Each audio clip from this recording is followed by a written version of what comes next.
December of 2017, artist Lisa Sky came in to talk about her art and her book, The People You May See.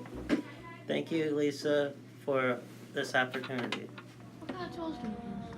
What kind of tools do I use? I have many different tools that I use, but the most important one is obviously the pencil. It's not actually a pencil like you use, in school. It's a lead holder. I really wish I brought it with me. It's really neat. It holds the lead, and how I sharpen it is I take the edge of the lead and I put it up against sandpaper, and I keep turning it until it's sharp.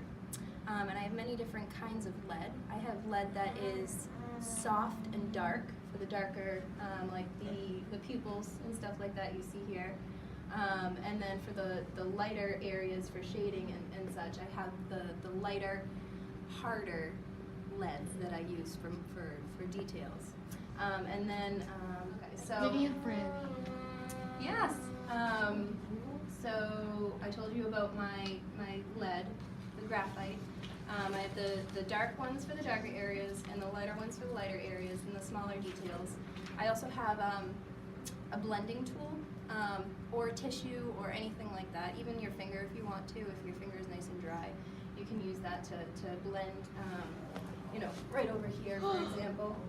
So I'll put a little bit of graphite down, and then I'll blend it with my blending tool to give that sort of rounded, look to it, to make it look a little bit more real.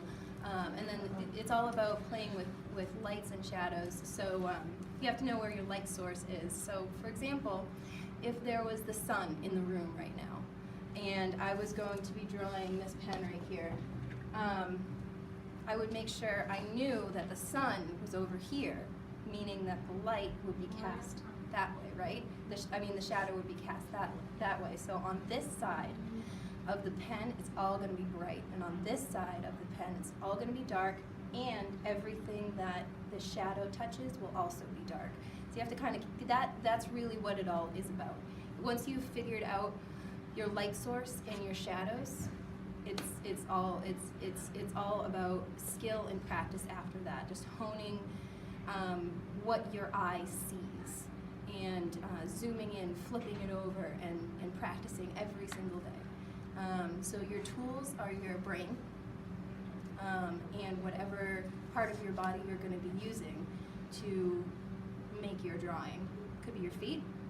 There are people out there that know how to use their feet to draw, or their mouths, Isn't that the coolest? Yeah. So it might not be your hands. And there's also, digital art. You can manipulate any sort of thing, and you can turn anything into art. Trash.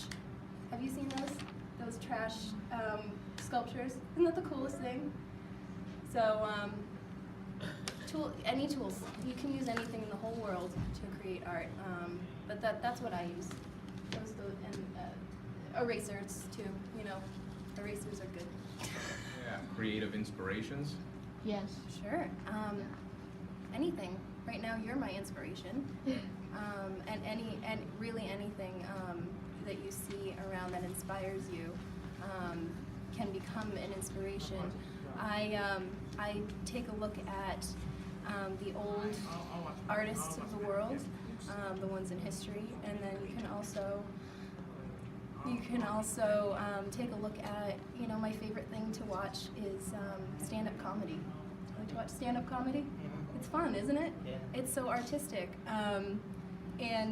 So that's for performing art, but just looking online really, and finding anything that really just strikes me as, okay, I like what they're doing.